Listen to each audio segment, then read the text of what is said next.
Shalom, ibu-ibu yang saya kasihi dalam Tuhan Yesus Kristus, bagaimana kabarnya?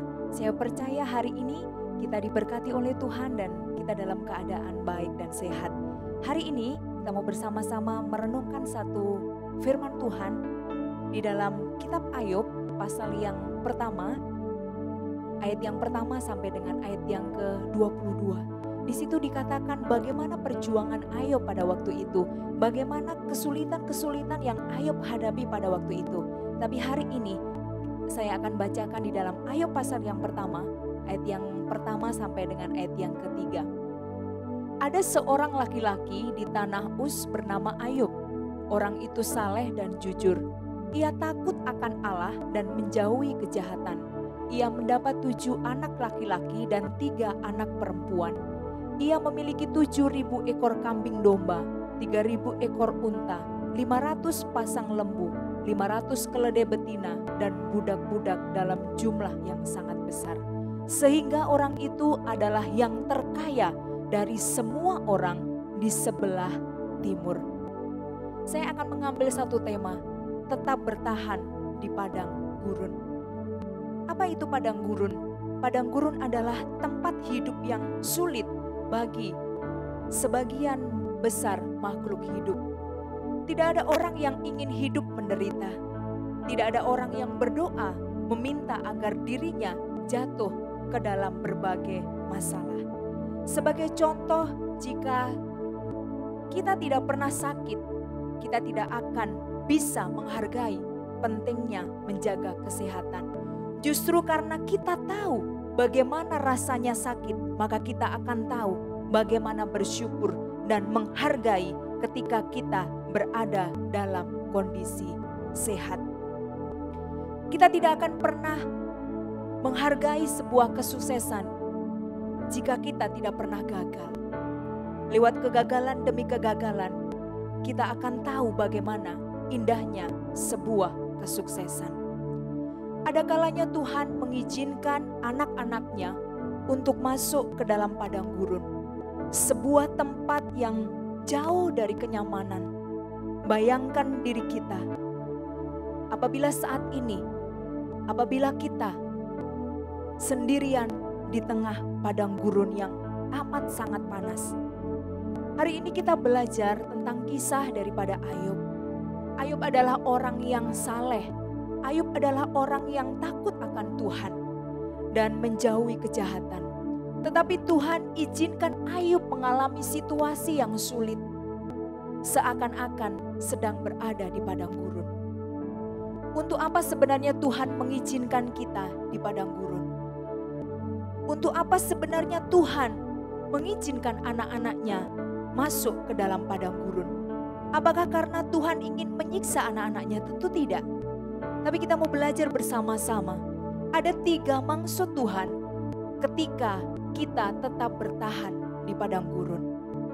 Yang pertama, supaya kita mengalami perjumpaan dengan Tuhan. Di dalam Ayub yang pertama, ayat yang ke-19. Maka tiba-tiba angin ribut bertiup dari seberang padang gurun. Rumah itu dilandanya pada 4 penjurunya dan roboh menimpa orang-orang muda itu.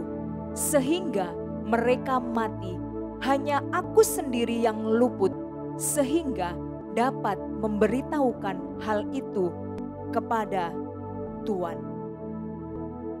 Di dalam ayat yang ke-19 bagian C, dikatakan sangat jelas sekali bahwa hanya aku sendiri yang luput, sehingga dapat memberitahukan hal itu kepada Tuhan. Tuhan tidak ingin kita terlena. Bahkan Tuhan tidak ingin kita menjadi lemah.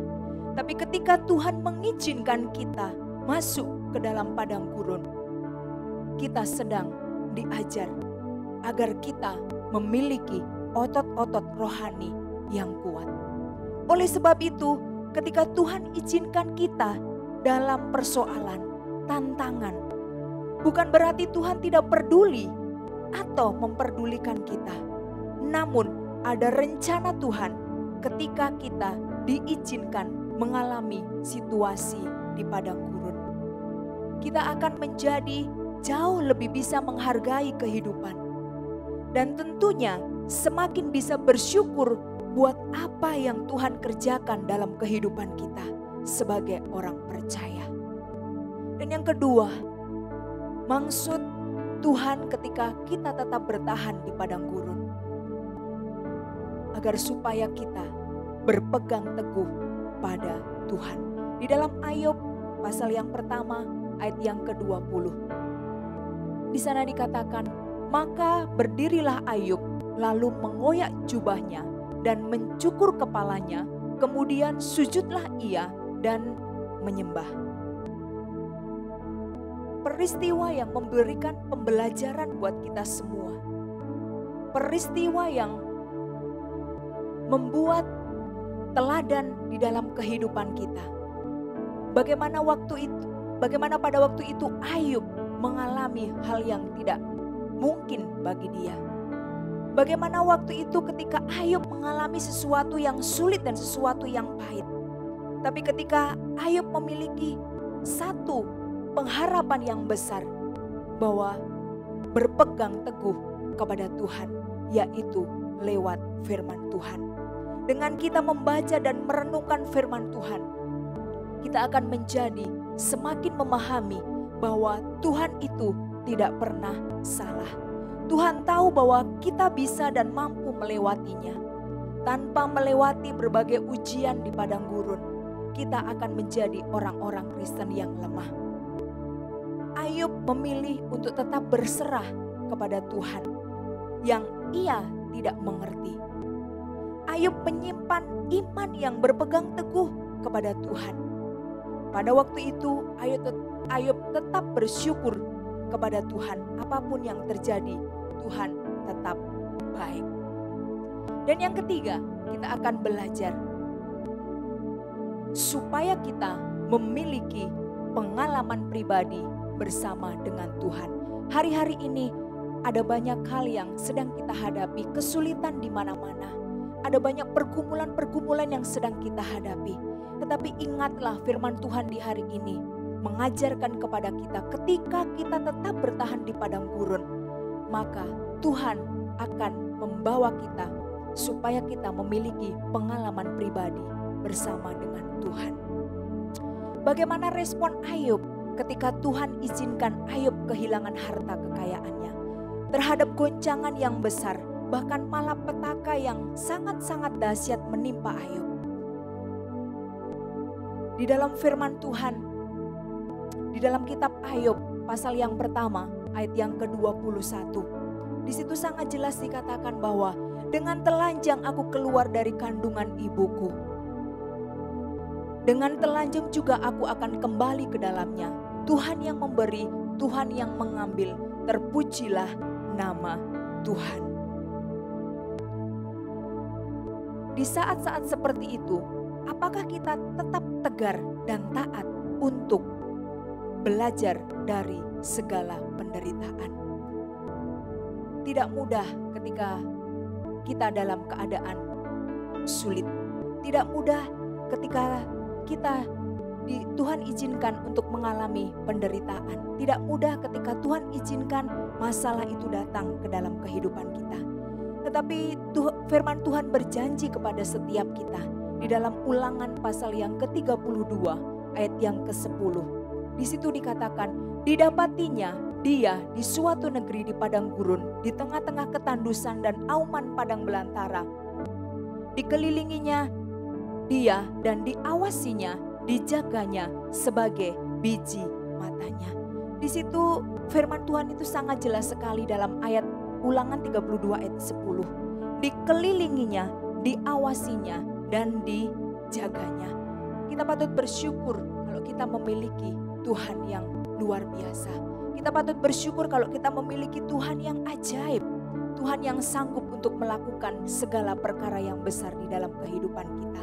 Bahkan di dalam Yakobus pasal yang pertama ayat yang ke-12. Di sana dikatakan, berbahagialah orang yang bertahan dalam pencobaan, sebab apabila ia sudah tahan uji, ia akan menerima mahkota kehidupan yang dijanjikan Allah kepada barang siapa yang mengasihi Dia. Oleh sebab itu, janganlah menyerah, jangan putus asa. Ini adalah sebuah proses menuju kedewasaan rohani yang menyiapkan kita untuk tidak lupa akan kebaikan daripada Tuhan.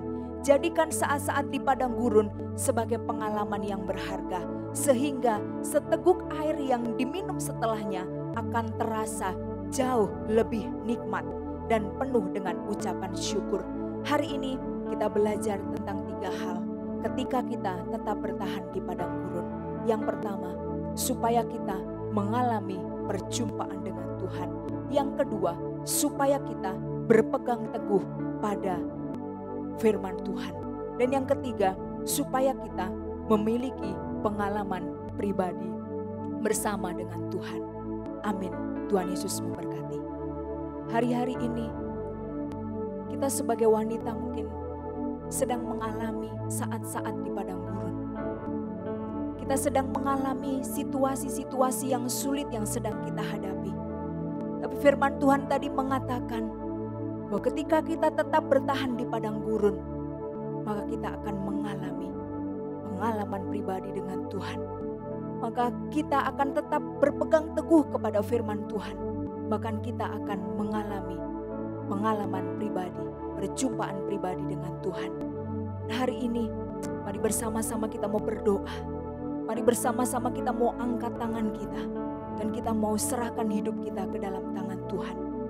Bapa di surga, hari ini Engkau tahu, Engkau melihat setiap ibu-ibu yang saat ini berdoa, memohon pertolongan yang daripada Tuhan. Kami percaya anugerah-Mu bekerja, anugerah-Mu melimpah di dalam kehidupan mereka. Bahkan kuasa Allah sanggup untuk memberikan anugerahnya di dalam kehidupan mereka.